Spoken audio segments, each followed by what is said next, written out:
오늘은 2월의 마지막 주일입니다. 오늘은 평범한 주일 중에 하나일 수도 있지만 우리 교회에서는 매우 중요한 주일입니다. 이 주일 하나님이 주시는 은혜를 통해서 우리 교회에 맡았던 담이 모두 허물어지고 또한 우수영 지역 아동센터를 통해 선한 하나님의 역사가 이루어지기를 진심으로 소망합니다.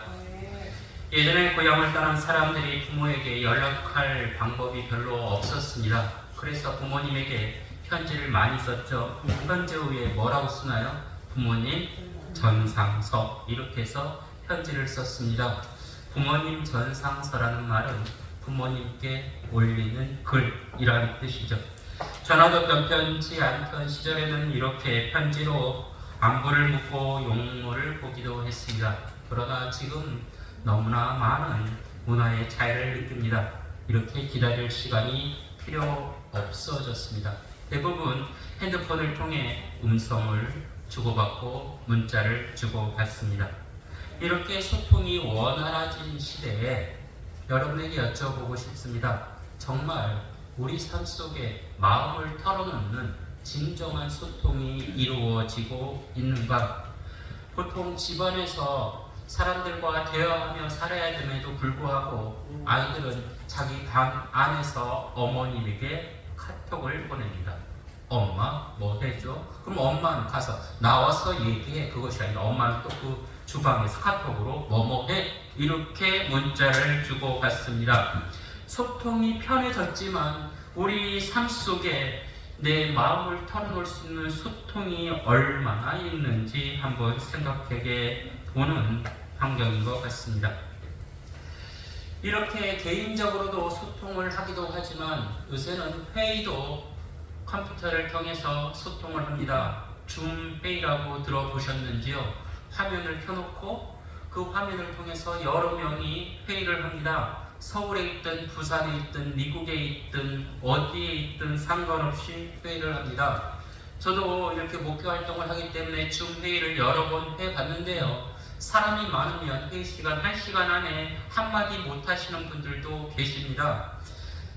이렇게 사람들이 모여서 직접적인 회의를 할 때는 이 사람 얼굴도 보고 저 사람 얼굴도 보고 분위기도 보면서 회의가 이런 것이구나 이런저런 생각을 할 수 있지만 화면으로 보는 줌 회의를 통해서 보면 아무 말도 하지 않으면 회의의 분위기를 파악하기는 쉽지가 않습니다. 그래서 컴퓨터상의 회의는 뻗어놓은 보따리 그런 느낌을 받을 때가 있습니다.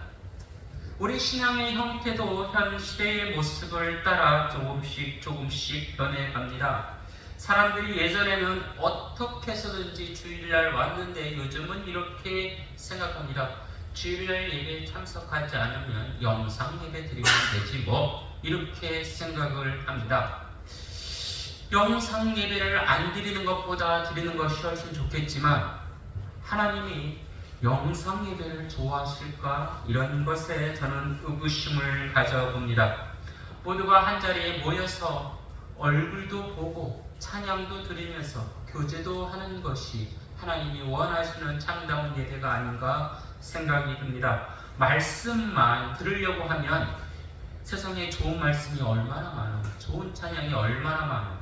우리 교회 성가대가 정말 열심을 다해서 하지만 우리 교회 성가대보다 훨씬 잘하는 성가대가 얼마나 많아요.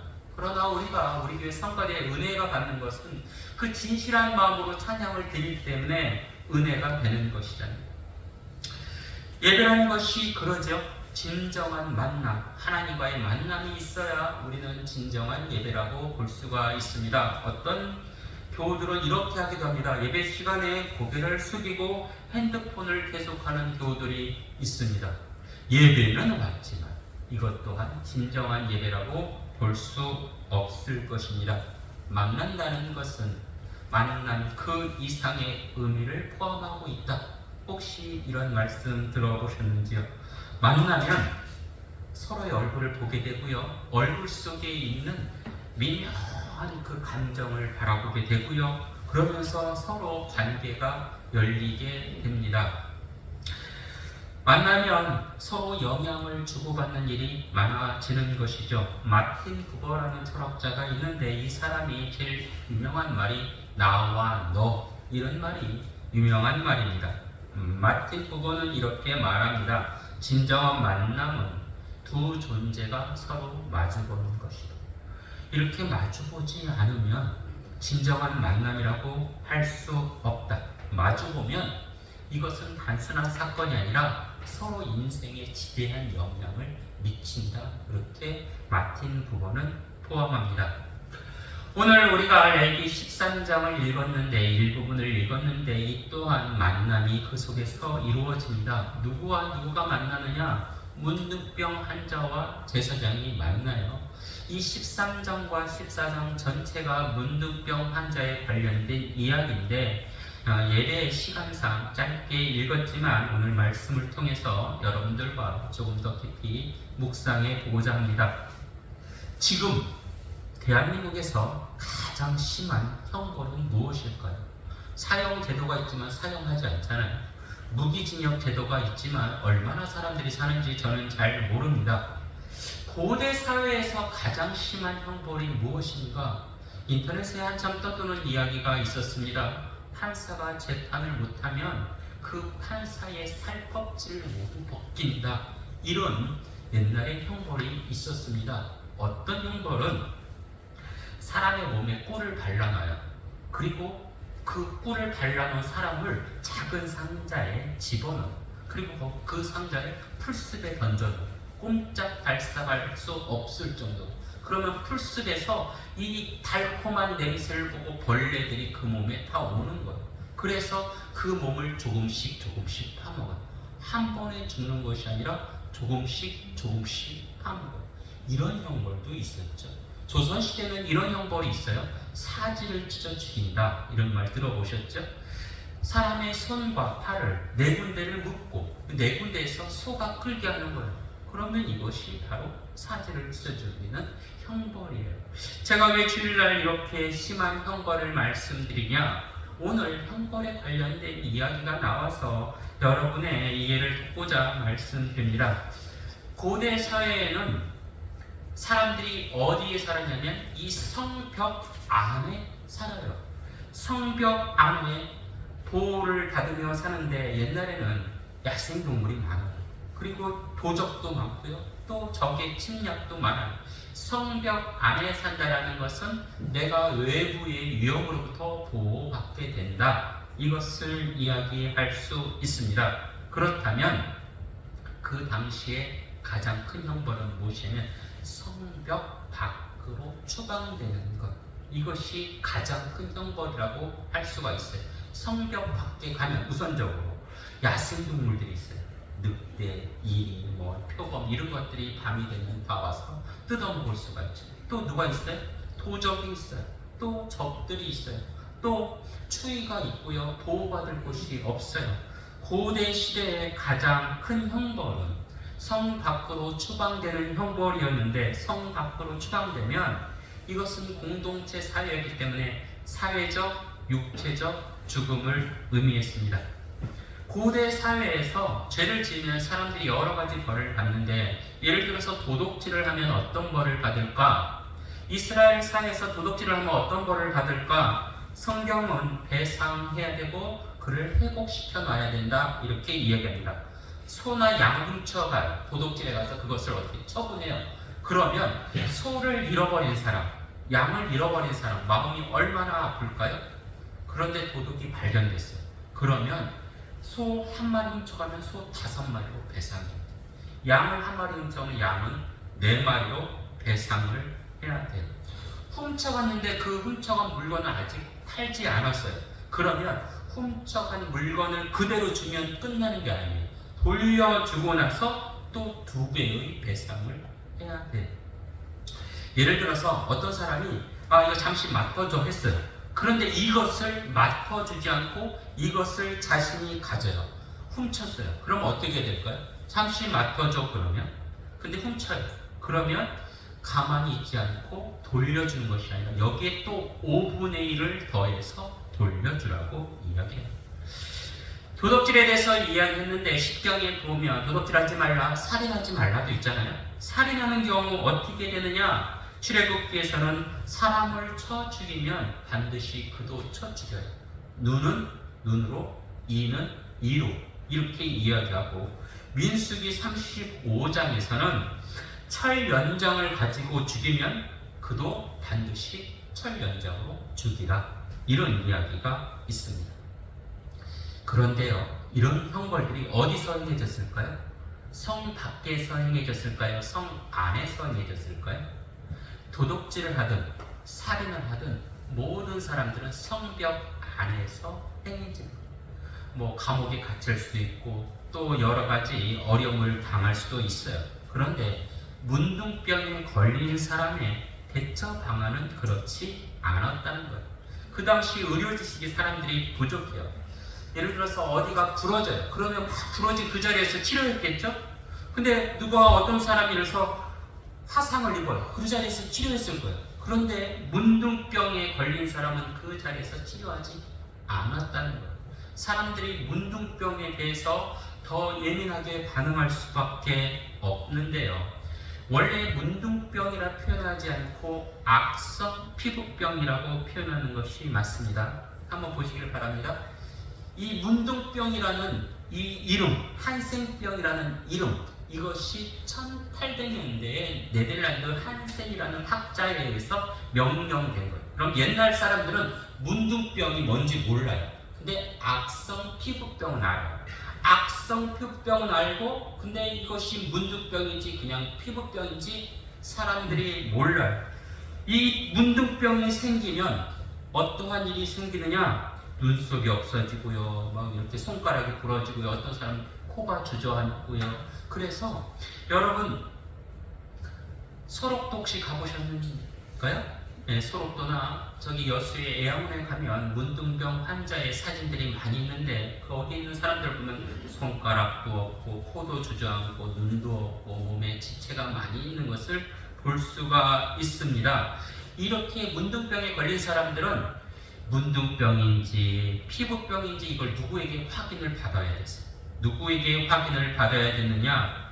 바로 이스라엘의 최고 지도자 제사장에게 확인을 받아야 됐어요. 제사장은 종교적으로는 제사를 드렸고요, 평상시에는 사람들의 생사가 오면 그것을 재판하는 일을 했어요. 이것이 말씀에 비추어 옳다, 말씀에 비추어 그르다, 이런 이야기를 했어요. 그 다음에 또 어떤 일을 했냐면, 전쟁이 나면 전쟁의 지휘관 역할도 했고, 이렇게 문둥병 환자가 오면 이 사람이 문둥병 환자인가 그냥 피부병 환자인가 그것을 분별하는 의사 역할도 했어요. 만약에 전염되는 무슨 병을 최고 지도자가 괜찮아 그러면 그 사회는 어떻게 될까요? 망하겠죠. 근데 그런지 아닌지 긴가민가 해요. 너는 잠시 격리되어 있어, 이런 말을 해줘야 그 사회가 온전히 지속될 거예요. 성경은 이 악성 피부병에 대해서 경각심을 불러일으키는 일을 하고 있는데, 문둥병에 전염이 없으면 사람들은 문둥병에 걸리든 말든 그냥 놔두었을 것입니다. 그러나 이 문둥병에 걸리면 제사장에게 꼭 확인을 받아야겠고요. 제사장이 문둥병에 의심이 되면 그 사람에게 이렇게 얘기하라고 해요. 나는 부정한 사람이다. 그리고 제사장도 얘기해요. 이 사람은 부정한 사람이다. 이 말은 무엇이냐면, 이 사람이 전염균을 가지고 있을 수 있으니 조심해야 된다, 얘기를 하는 거예요. 그래서 사람들은 나는 부정한 사람이다, 이 말은 나를 조심하십시오, 이렇게 말하는 것과 같습니다. 이러고 사람들과 떨어져 있겠죠. 예를 들어서 코로나 시기에 코로나가 걸려요. 그럼 이렇게 좀 떨어져 있잖아요. 그리고 나서 또 확인을, 검사를 하잖아요. 코로나 간이 검사를 해서 코로나가 또 있으면 어떻게 해요? 또 떨어져 있어요. 며칠 있다 검사했는데 안 오면 그때 나오라는 거예요. 마찬가지로 문둥병에 걸린 사람도 떨어져 있다가 다시 제사장에게 검사를 받으러 옵니다. 그러면 제사장이 조금 더 기다려 봐야 됩니다, 아니면 당신은 완전히 치료됐습니다, 이 둘 중에 한 말을 하겠죠. 조금 더 기다려보고 조금 더 기다려보고 조금 더 기다려봤는데 정수리나 이마가 희끗희끗해지고 불구스레한 종기가 나고 살갗의 피부병 증상이 사라지지 않으면 그때 제사장은 이렇게 얘기해요. 이 사람은 악성흡병, 즉 나병 환자이다, 부정한 사람이다, 이렇게 이야기해요. 격리가 되어 있으면 성 안에 살 수가 있었지만 이 사람이 나병이다 그럼 어떻게 돼요? 성 밖으로 추방될 수밖에 없는 거죠. 제사장이 판단을 할 때 어떻게 판단하나요? 공정하게 판단할 거예요. 지도자는 그런 마음이 드는 거예요. 내가 이 판단을 하면 저 사람이 좋을까 나쁠까 이것이 아니라 이 판단이 옳은 판단인가 그른 판단인가 먼저 해야 되는 거예요. 때로는 내가 옳은 판단이라고 얘기해서 내 마음이 그러다 해서 내 마음이 아플지라도 그것을 이야기해야 되는 것이죠. 제사장은 팔이 암으로 굽히는 그런 행동을 하지 말아야 됩니다. 감정적으로 일처리를 하지 말아야 됩니다. 제사장은 누가 맡긴 일인가요? 하나님이 맡겼죠. 네. 저는 목회자로서 누가 이 일을 하라고 하는 건가요? 우리 아버지가 시켰나요? 우리 어머니가 시켰나요? 우리 집사람이 시켰나요? 아니잖아요. 하나님이 시켰어요. 그래서 하나님이 옳다 여기는 일을 해야 되는 것이죠. 때로는 우리 집사람을 롯의 부인처럼 놔두고 갈 수가 있는 거예요. 하나님이 감정적으로 일처리를 하지 말라고 제사장을 세웠습니다. 최종 판단을 내리는 일은 제사장이 말씀에 비추어 해야 돼요. 만약에 내가 싫은 사람이 약성피병이 있는데 문득병이 아니에요. 그런데 내가 싫어요. 그래서 그 사람을 당신은 문득병 환자다 이렇게 낙인 찍으면 그 사람은 나가서 죽지 않겠어요? 감정적으로 일처리를 하면 문득병 걸리지 않은 사람을 나가겠으니 그 사람은 죽게 될 것입니다. 반대로요. 감정적으로 일처리하는데 이 사람 문득병이 확실히 걸렸어요. 그럼 어떻게 돼요? 근데 내가 좋아하는 사람이 문득병이 걸리지 않았습니다고 거짓으로 판단하면 그 사회의 문득병이 전체에 퍼지는 거죠. 그래서 내가 아무리 좋은 사람이라도 성 밖에 내보낼 때는 내보낼 수밖에 없다. 이것이 제사장의 아픔이라고 할 수가 있을 것입니다. 제사장은 하나님이 세운 지도자이기 때문에 감정에 휩쓸리지 말아야 합니다. 기독교와 다른 종교의 가장 큰 차이점이 무엇인가? 말의 힘에 있다는 것. 말로 사람을 살리고 말로 사람을 죽일 수 있다는 것. 오늘 어린이집 예배 시간에 불교에 대해서 물어봤는데 아이들이 잘 몰라요. 그런데 불교가 이거잖아요. 절에 가면 절 이렇게 여러 건물 안에 부처님 상이 있다. 이거예요. 아이들 눈에 봤을 때. 기독교는 무엇인가요? 교회 오면 십자가가 있다요. 이것이 기독교와 불교의 차이점이 아니라 기독교와 불교의 가장 큰 차이점은 기독교는 하나님의 말씀에 따라 사는 종교다. 이것이 가장 큰 차이점이에요. 그래서 기독교의 핵심은 말할 땐 말하고 침묵할 땐 침묵하고 들을 땐 들어야 되고 소통과 참여를 하는 것이 기독교예요. 우리가 창세기 1장을 보면 알 수 있습니다. 하나님이 세상을 무엇으로 창조하셨나요? 하나님의 말씀으로 창조하셨다. 이것은 왜 말씀으로 창조하셨어요? 따질 필요가 없는 거예요. 말씀으로 창조하셨으면 아멘 하면 되는 것이죠. 신의 산에서 하나님의 계시가 이렇게 들립니다. 너희는 말씀하시는 소리만 들었을 뿐 아무 형상도 보지 못하였다. 너는 오직 소리를 들을 뿐. 우리는 하나님의 소리를 들으려고 마음을 열어놓고 하나님의 소리를 들어야 되는데 신약에서는 이런 구절이 많이 있습니다. 귀 있는 자는 들을지어다. 하나님의 소리를 우리가 들으려고 귀를 열어놔야 되는데 어떤 사람은 하나님의 소리를 듣지 않으면서 자신의 소리를 내뱉으면서 하나님의 소리다 이렇게 말하는 사람들이 있다라는 거예요. 이것이 예수님이 지적하는 가장 큰 재앙이에요. 하나님의 말씀이 아니라 자신의 소리를 하나님의 소리로 대변하는 사람들, 바리새인이요, 사두개인이요, 서기관이요. 구약의 최고 명령이 무엇입니까? 쉐마 이스라엘. 이스라엘 사람들아 들으라. 너희 생각을 말하지 말고 하나님의 소리를 들으라. 그래서 저는 이 말씀이 너무나 두렵고 떨리기 때문에 성경 말씀을 묵상하지 않을 수가 없는 거예요. 오늘 설교를 준비하면서도 대강 준비할 수 없는 거예요. 내가 이상한 소리로 내 소리를 찌꺼리면 이것은 예배가 아니라 나를 주장하는 그것밖에 되지 않겠다라는 생각이 드는 것이죠. 특별히 제사장, 지도자는 말씀을 늘 들으려는 자세를 갖추고 있어야 되는 거예요. 말씀을 듣지 않으면, 말씀을 깨닫지 않으면 하나님의 판단이 아니라 내 판단을 내릴 수밖에 없기 때문입니다.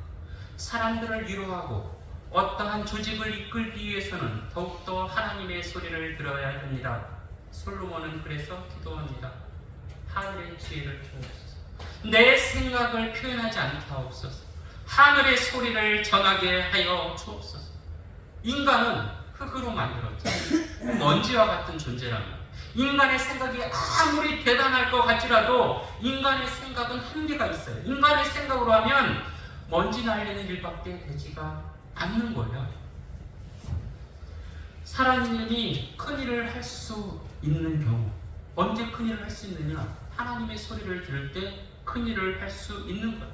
구약 성경의 인물들을 보면 다 하나님 앞에 겸손할 때 하나님의 일을 하는 것이지 자기의 생각을 주장할 때 하나님의 일을 하는 것이 아닙니다. 예수님께서도 하늘의 소리를 듣기 위해서 한적한 곳에 가서 기도하시더라. 이렇게 성경은 기록되어 있습니다. 내 뜻대로 마옵시고 아버지의 원대로 하옵소서. 이거 예수님조차도 이렇게 이야기했는데 바리새인들은 늘 어떻게 해요? 내 생각이 옳다. 내가 말하는 것이 하나님의 소리다. 하나님의 소리를 말하지 않는 사람들, 그들 입에서는 악한 말이 나올 수밖에 없습니다. 유대인 사회에서 선생님이라고 불리는 랍비가 있습니다. 랍비들은 라숀하라 이런 말을 써요. 이 라숀하라 이 말은 뭐냐면 악한 말, 그것에 대한 경고를 하는 거예요. 라숀하라. 악한 말은 우상 숭배, 간음, 상대의 피를 흘리게 하는 이 세 가지를 합친 것보다 더 나쁘다. 우상 숭배, 간음, 얼마나 나빠요? 상대에게 상처를 주는 게 얼마나 나빠요? 그러나 이 세 가지를 합한 것보다 악한 말이 더 나쁘다. 악한 말은 내가 말하면 말로 그치는 것이 아니라 내가 말을 하면 말을 듣는 상대가 죽어요. 또 말을 하는 사람도 죽어요. 또 말이 대상이 되는 사람도 죽어요. 그래서 이스라엘 랍비들은 악한 말, 라숀하라, 이 말에 대해서 늘 깨어 있어야 된다 생각해요. 야곱의 아들, 12아들 얼마나 대단할까요? 믿음의 후손이잖아요. 그런데 그들이 요셉을 죽이자라는 악한 말을 해요. 왜? 깨어있지 않기 때문에. 애굽을 탈출한 이스라엘 사람들은 하나님을 원망해요. 가나안 땅에 부정을 해요. 왜? 자신의 생각을 앞세우기 때문에. 희망이 보이지 않더라도 믿음으로 하나님의 소리를 해야 되는데 사람들은 자신의 소리를 하는 경우가 너무나 많이 있습니다. 말씀을 묵상하지 않으면, 기도를 하지 않으면 정말 악한 말을 할 수밖에 없다라는 거예요. 그래서 말씀을 매일매일 묵상할 수밖에 없고요. 매일매일 기도할 수밖에 없고, 그것이 다른 사람의 지지를 받지 않더라도 하나님이 옳다고 여기면 지도자는 나아갈 수밖에 없는 거예요. 문둥병에 걸린 사람을 최종 확정해야 되는 제사장의 입에서 이렇게 말을 했다고 생각해 봅시다. 당신은 문둥병에 걸렸어. 당신의 증세로 모든 것이 확정받았어. 당신은 부정한 사람이요. 내 말이 끝나자마자 당신은 이렇게 외치시오. 나는 부정한 사람이다. 부정한 사람이다. 그리고 나서 짐을 빨리 싸서 사람들이 보이지 않는 길목을 통해 성 밖으로 나가시오. 거기서 치료가 되었다고 하면 나에게 다시 찾아와 그 치료의 여부를 확인하고 들어오든지 나가든지 하시오. 너무나 당연한 말이잖아요. 근데 너무 딱딱한 말이죠.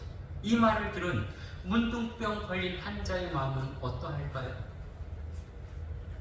제사장의 그 차디찬 매몰찬 말 한마디에 차라리 살인을 하고 이 자리에서 죽고 싶다 이런 마음이 들지 않을까요? 여기 있는 제사장이라면 이렇게 얘기했을 것입니다. 당신의 증상을 보니 문병이 분명하오.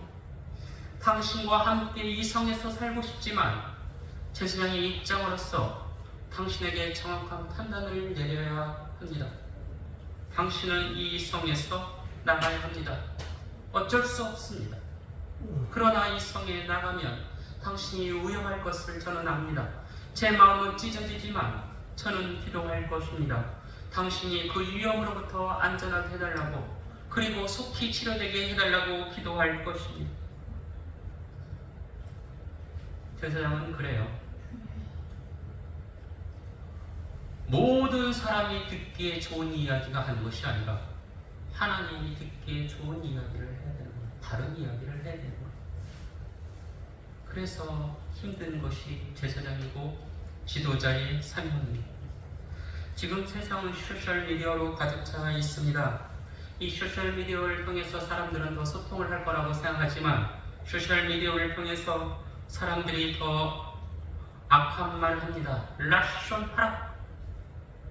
사람들에게 가늠하는 것보다, 사람들에게 피 흘리게 하는 것보다, 우상 숭배하는 것보다 더 심한 악한 말을 해서 그 사람을 죽입니다.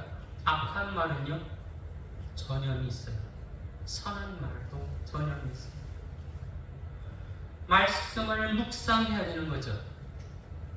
기도를 해야 되는 거예요. 문제가 생기면 말씀을 묵상하고 기도하고 거기에 얻은 답으로 이야기를 해야 되는데 사람들은 악의적인 말을 하면서 관계를 파괴하고 사람들의 감정을 짓밟습니다. 공론의 장을 타락시키고 선한 경쟁을 방해합니다.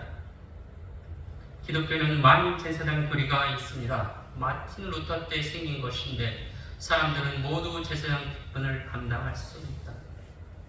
제가 제사장이 아니라 여러분 모두가 제사장입니다. 여러분이 하나님 앞에 예배드리는 것이고 하나님과 소통하는 것이고 하늘의 뜻을 이루는 사람입니다. 그렇다면 제사장은 무엇을 해야 되느냐? 하나님, 내 생각을 멈추게 하옵소서. 하늘의 생각을 품게 하옵소서. 기도하게 하옵소서. 말씀을 묵상하게 하옵소서. 그래서 성령의 비둘기같이 임하여 하늘의 소리를 전하게 하여 주옵소서. 아픔과 상처는 말로 이루어집니다. 그런데 그 말이 악한 말이 아니라 선한 말입니다. 선한 말은 기도할 때 나옵니다. 여러분, 우리 교회가 2025년 6월을 기다렸습니다. 그리고 7월을 바라봅니다. 선한 일을 할 때 마귀가 더 틈탄다고 합니다. 여러분 기도하시길 바랍니다. 목사도 기도하겠습니다. 기도해서 마귀가 승리하는 곳이 아니라 하나님이 승리하는 곳, 여러분들이 승리하는 삶이 되시기를 진심으로 축원합니다. 기도드립니다.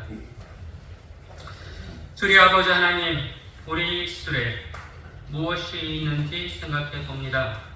말씀을 통하고 기도를 통해 우리가 말을 하고 있는 것인지 아니면 우리의 생각대로 말하고 있는 것인지 우리 자신을 되돌아봅니다. 아버지 하나님, 더욱더 무릎을 꿇게 더욱더 말씀을 묵상케 하여 주옵소서. 하늘의 소리가 아닌 인간의 소리, 라숀하라 한 말을 우리 입에서 멈춰 주옵소서. 그리하여 우리 모두가 살고 하나님의 나라가 이루어지게 하여 주옵소서. 예수님 이름으로 기도드립니다.